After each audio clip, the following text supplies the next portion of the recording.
Hello, everyone. Go ahead, talk. Welcome to Everyday Ethics. Evidently, my esteemed co-host, the lovely Persephone, was unable to say welcome to the program, but I, of course, can say it. Welcome to the program. Happy Monday. We are here once again for a great discussion about ethics and other topics. Feel free to bring your questions, ask whatever you would like. In the meantime, Persephone will be pummeling me with questions. And please remember that we do love super chats and super stickers. They are appreciated, no matter the amount. Thank you so much, and thank you for joining us. So, Persephone, what's happening? Olive is here, and she says, "Hello." Hello. I have a really random question. It's not an ethical question.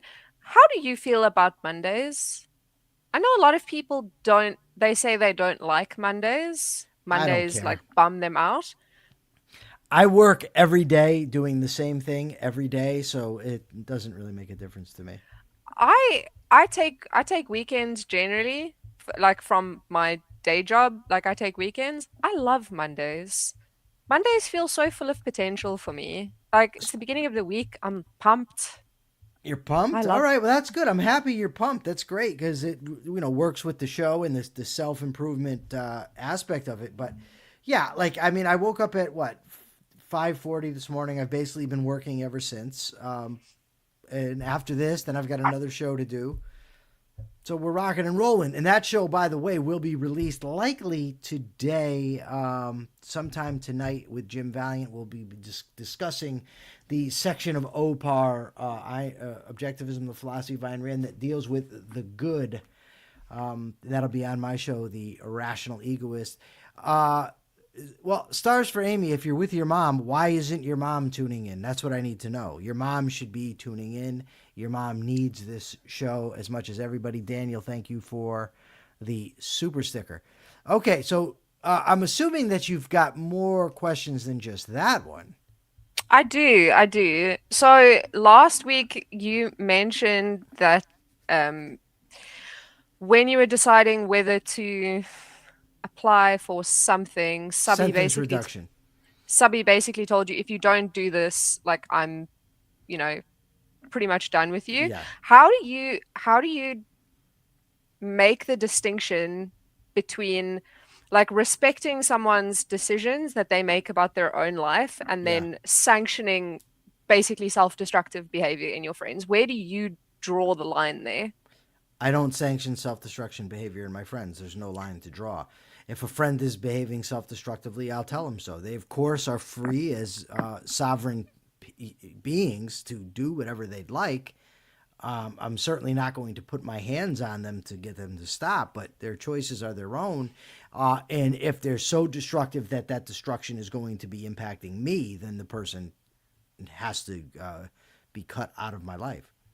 Yeah, I mean, I guess really what I'm asking is where is the line for you? Because I think at some point in their life, a lot of people, most people will make a few self-destructive choices. Sure. Where do you have in your mind a line that you would draw to where you would have to cut the person out of your life? Obviously, if your friends are making self-destructive choices, you sit down and you have a conversation with them. Yeah. Do you have a line at which you go Uh, so far and no well, further? it's not a physical line. I would have to assess: is this harming me? Is this negatively impacting my life? And if so, whatever portion, to whatever degree, it's negatively impacting my life, it has to go. And if it's a total negative impact, then it's the person's got to go. Mm.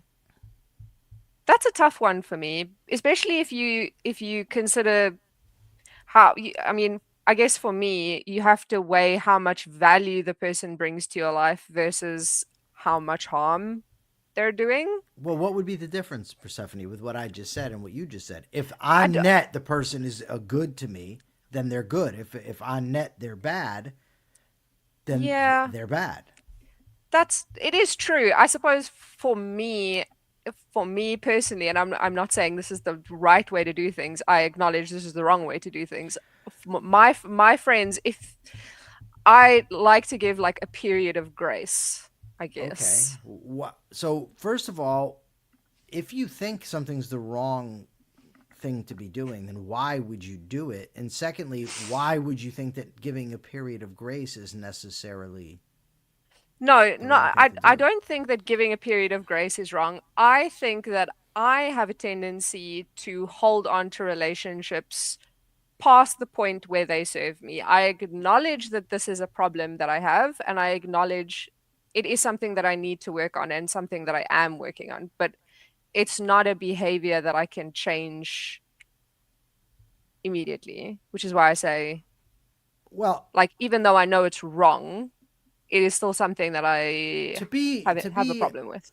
to be fair, Persephone, I mean, it's not as if you're walking down the street and there's this sign that comes out and says, "Okay, it's time." I mean, these are judgment calls. They're often based on limited information, embedded in a much larger context of your life and your relationship with a given person. Um, oh, stars for Amy. You should have put your mom on the show instead of leaving. But either way, yeah, it's not like I'm saying you don't get hit with a thunderbolt or a Mm. lightning bolt, I guess it would be, but you have to make judgment calls.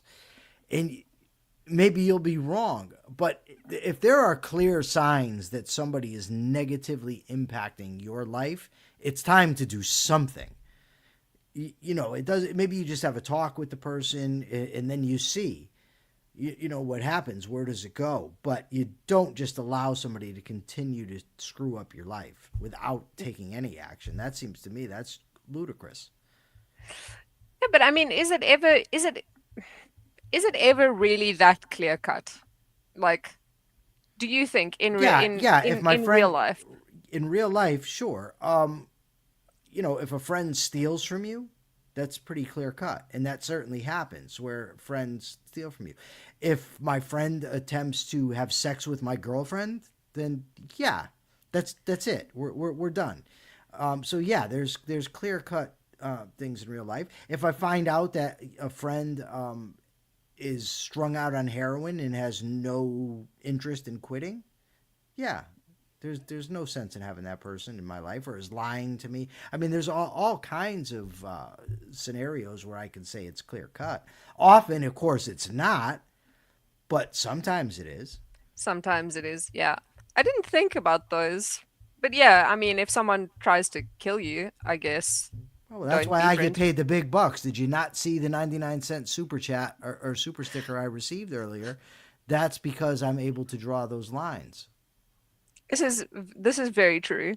Um, okay, so I don't know if it was last week or the week before we were talking about uh how it's justice to forgive someone, right?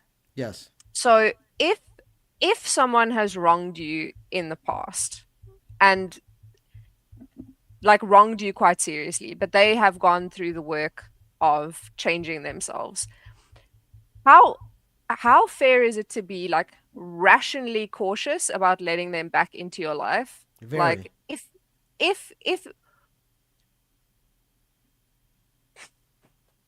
so if they've apologized and they've changed, like how much caution is fair and rational versus like being punishment? How much? I mean, when you say how much, like what would be the? How could I possibly answer that? I 16. You know what I mean? Like, there's no quantifiable. There's no number at which you would know this. But you would have to again use your judgment. What has this person done to demonstrate that they've actually corrected the behavior, that they understand the behavior, and that they're ready to now have a positive impact on your life?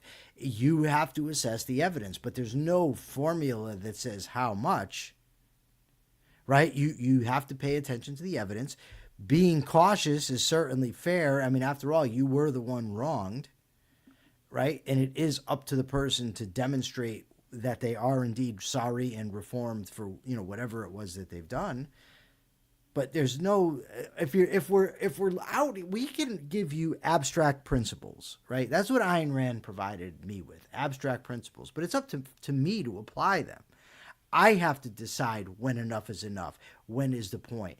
how much evidence do I need? But I can't give you a number or a specific, like I said earlier, a sign jutting out when you're, crossing the street. No, I don't, but like I don't think that for any ethical situation, any ethical question, not any, for most, I don't think there's going to be an answer that is like this. This is the answer. For most Well, things there's context. well, hold on. It depends what you mean by that. Do you mean, Persephone? If you mean in dealing in the realm of principles, right? Mm. Rationality is an absolute. It doesn't. It's clear cut. You know what I mean? The rules of logic are clear cut. Now, when you are assessing the behavior of somebody else, or even your own behavior, you've got to take in a massive amount of information and to make your decision. And sometimes it's I would suggest, Persephone, that most things are actually very clear cut, right? Like, I mean, you're driving down the street. Do you do 100 in a 30 zone? No, it's pretty clear that you don't. Most of the decisions that you make on a daily basis are so automatic that they're clear cut. You don't have to take in, make any deep decisions about it. Now, sometimes it's difficult to assess, and you have to ultimately make your decision. And oftentimes, it's unlimited information. But that's not to say that there's not clear cut principles or that there aren't clear cut things in life. I would say probably most of them.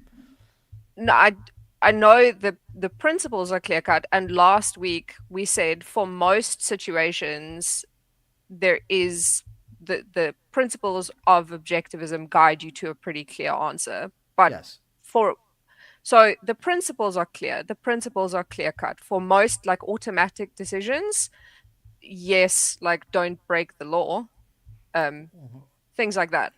But for a lot of like sort of things that cause emotion in you, there's usually context. How fair is it to hold a grudge? Let's Like let's when is trying to change someone's mind rational versus just wasting your time?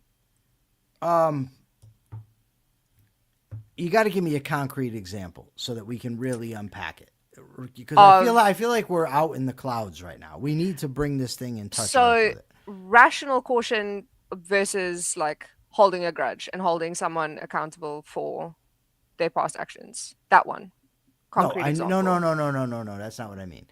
Give me a specific example. What did the person do? What was my prior relationship? What has the person done to demonstrate reformation? But that's what I just said. Is No. that I said is that what you're asking for an example of? Yeah, what I'm asking for is a specific example. Like, Okay. specifically, what has this person done to me?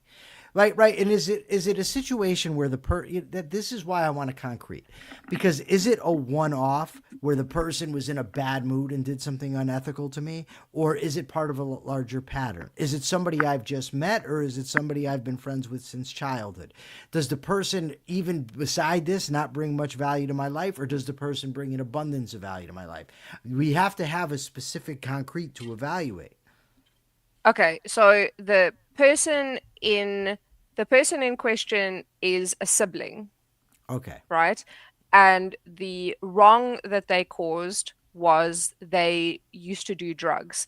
And because they did drugs, they caused a lot of strain on your parents. They, like, because of their drug habit, you had to drop out of school to, bring in money because the sibling kept stealing. Okay. And they've gone to rehab. You cut them out of your life because you were like, I Okay. can't do this anymore.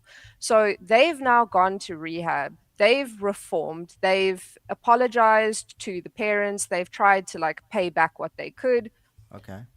In that situation, they reach out to you and they say, like, listen, it's been 10 years. I have made serious efforts to change who I am as a person. Are you justified? Like, how cautious are you allowed to be in that situation? Because number one, it was a close relationship. It is a sibling. Number two, the hurt that they caused or the wrong that they did you is very serious, but they have gone through years of improving themselves and, sort of making up to your parents. Now they're reaching out to you to say, well, look, I want to make it right. So when is it rational to be cautious because this Okay. person fucked up your life It's versus entirely like, rational to be cautious off the bat, right? What I would say is, if this is me, I'm faced with this decision, is I would allow the person back in. I wouldn't immediately start letting the person sleep over my house and leave them alone. I wouldn't trust them with my automobile. I wouldn't give them my codes to my ATM card, right? So we'd have to work up to it.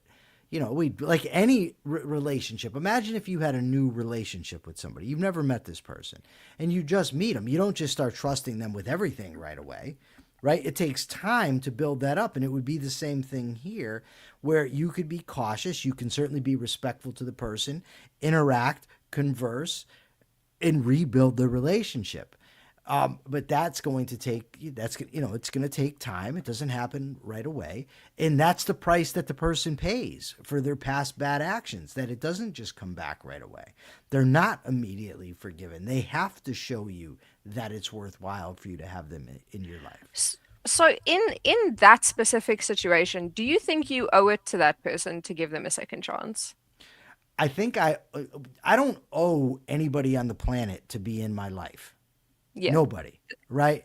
What I do owe is forgiveness in the sense that I say I no longer am going to hold your past actions against you, right? And depending on what value that person will bring to my life, then we can work on the relationship. Then we can work on, getting back together. But you don't owe anybody to hang out with them, to go to the movies with them, go to the bar with them, whatever. You don't owe that to anybody. You always have to assess it from the perspective of your own best interest. And is it in your interest to have this person in your life? So the reason I use that example in particular, because I keep saying a lot of, there are many people who deal with sibling relationships or parents or family members, and they do feel like they do owe more to their family than they do to a friend, for instance. Okay, they're Which is wrong. the reason. I mean, yeah, but No, they're I'm just wrong. I saying that's mean, that. well, let's discuss it. By what nature do somebody because they by what standard because somebody happens to draw from the same DNA pool that I do I now owe them because of that more than somebody who actually brings value to my life? This is my friend, Brent McCall. I have zero doubt. When I say this, I mean zero, none. I know it as sure as you're there. He would take a bullet for me, no doubt, right? I'm 1,000% confident of that. He and I have been through hellfire together. We grew together. Without him, I would not be who I am today.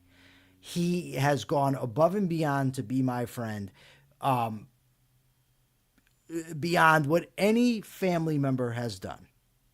Now, am I supposed to, because somebody shares DNA with me, put them above him or above Subby? I mean, how much has Subby done for me? Subby in sending me money, sending me books, answering my calls, running messages, allowing me to move in with him. Am I supposed to, because somebody shares blood, pick them over him? I mean, that's ludicrous. It is ludicrous, but it is also something that and it's not right, but it is something that you absorb a lot of the time from the culture. Sure, but if we're, I mean, that's true, and I certainly understand why people struggle with that. You're inundated with that from the time you're young. I get it, but eventually, if we're going to be rational human beings, if we're going to be ethical human beings, we have to break free of the bad messages that we've received in our lives. We have to be willing to grow, make hard decisions, and just be better, do better. And if that includes cutting people out of your life or not giving them the same level of affection that you give a friend, then so be it. Now, I happen to be very fortunate. My remaining family members are good people, and I have very good relationships with them. I have a very, very, very good relationship with my sister. We didn't grow up together at all. I met her, cultivated a relationship with her starting in 2014. And so I'm fortunate in that regard. And would I say that, yes, I wanted to know her because she's my sister? Yes, I do give it some weight, but it is certainly not the decider. Hi, Joseph. Joseph says hi to us. And so say back, say hello back. Huh? Say hello to Joseph. Joseph Hello, Collard's. hello, Joseph. Jeez. I'm sorry, I'm reading the chat. So I have more questions, but we'll continue with those tomorrow because there's questions in the chat.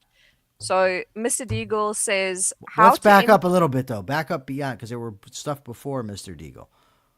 I There were mean, questions. I'll let me. I disagree with you.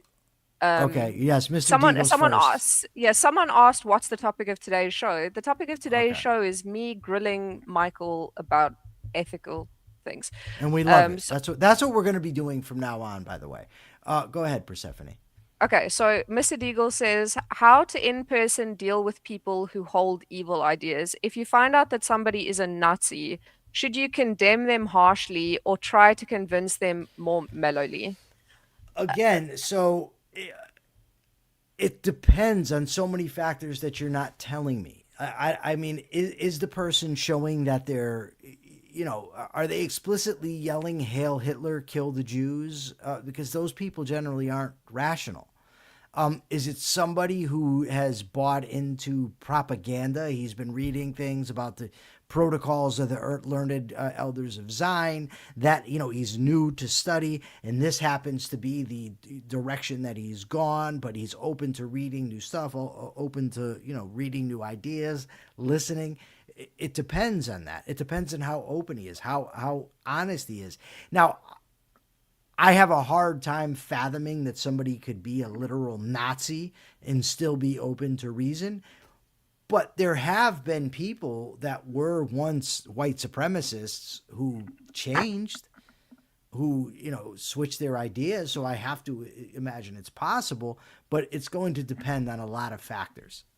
But I would also like to know, you say in person, but what is your relationship to this person? Is it like a person in the street that's doing like a Heil Hitler? Because my initial thought would just be to walk in the opposite direction. Or is it a person that you work with? Or is it like a friend? So, I Yeah. mean, some additional context would be nice. So Daniel says, is it fair to judge someone and end a friendship if their actions don't if affect you directly, but they go against your way of living? Yes, and I'll tell you why. Because actions generally, character cannot be so contained. If I see somebody and that person, let's say, is abusing his wife, that person has character that is going to spill over eventually and affect me. If he has so little respect from the person that's supposed to be number one in his life, how much more disrespect would he have towards me? How much more abuse would he give to me were he able? So yes, but it's for that reason we're judging. Yes, but we're judging over the course of our entire lives, right? Of what is going to be good for me long term. And if I see somebody is acting immorally, I understand that that is not going to just stay in that one area. It's going to spread, and it ultimately is going to affect me. So, I mean, he goes on to explain what the situation was, despised the way he was as a father, complained about being present, but would fly out to a girl he met online at the drop of a hat, amongst many other things. Okay, so Kathy Cassio gave a 2.99 super sticker. Thank you, Cassie. So Kathy. Kathy, yeah. Why did I say Cassie? Did I see a No. Cassie in here? No. Okay, let me.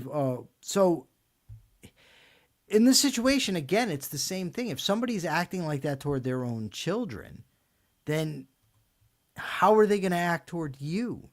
What are they going to do to you if you're not going to find out? Eventually, if somebody's that callous and that clueless toward their own children, I can't count on that person ever. But what if you are an exception? That's a silly way to think. Yeah, we're thinking in principle. Human beings have to survive by principle, right? To every day, if I'm out looking for the exception, I know that I'm an alcoholic, but maybe I'll find that one booze that's not going to tip the scale that I'll be able to do. I mean, I'm not going to play that game with myself. Yeah, I agree. I mean, if someone is behaving in that kind of way, I would never thank you, Phil, for that £10 super sticker. Oh, from Phil. Phil was at the earlier show. Thanks, Phil. Um, what was I It, gonna say? Phil, you distracted me in a good way. okay, so we've got some questions over here. Does everyone deserve a second chance? No. Good. Would you like to elaborate on that slightly? Who doesn't deserve a second chance? Someone who's proven that that A, they haven't changed. not just that. I mean, a serial child molester, doesn't deserve a second chance. A serial killer doesn't deserve a second chance. When somebody has engaged in so many actions that what's the word I'm looking for here? That where you cannot fix, right? Yeah. Where they've done harm that simply cannot be undone and cannot be made up for. There are people like that no, I don't think they deserve a second chance. Irreparable. Irreparable Um, harm, yes. what if someone treats others badly but treats you well? I would I would always question a person who treats me well but treats everybody else poorly, because I'm not just going to judge based on how you treat me. I'm going to judge based on how you treat other people as well. Yes, because it will come back to you. So before we wrap up, we have this question from Mr. Deagle. He says, I know some very religious people at school. They support Iran and Hamas, etc. Should I try to convince them in Socratic way, or should I make my moral judgment of them very clear without arguing? That's up to you. I mean, I don't know that there's a should there. I don't know that you have a duty to go around and try to convince people of things. If it's in your interest to do it, then you should do it. If it's not, then you don't. if if you can have polite and respectful discussions with them and it's not causing you any harm, you're not like raising your own blood pressure, you're not getting into like you're not, getting into debates that you can't win. Michael, you said something really interesting a little while ago about when it's rational to debate someone versus when it's more worthwhile to walk away. Do you remember what you said? No. I mean, I can imagine. It's the same principle. Is it causing me more harm than good? I mean, if it's somebody I don't like, have I ever changed someone's political opinion? Yes, numerous occasions. But I wouldn't say, I mean, I didn't like say, hey, change your opinion, and they did. But through discussion, debate, and exposing them to literature, yes. Um, is debating the person going to edify that person? Is it going to edify me? Is it a pursuit of truth? Is it a contest? Am I hoping the person will change their mind? Is there evidence they will? If there's no way that person is going to change their mind, or little evidence to believe they would, will it help my cause by exposing that person to a broader audience? Right? Of course, is it lucrative for me? I mean, let's face it, I do need money. So, am I going to get paid for it? Will it help promote my shows to engage in the debate? Is it a detriment to me? All these things are questions that I would ask in relation to that. But for Mr. Deagle, you're talking about somebody at school that I don't know your relationship with him. So it's going to depend. You have to ask yourself similar questions that I just put out that I asked myself, but that are context relevant to you. Yeah. I mean, is it going to hurt you? If yes, then don't do it. If the person is going to be rational and respectful, there's no harm having a conversation. No. but you can't force facts onto people. You You can't could force people to no, educate themselves. no, you definitely can't.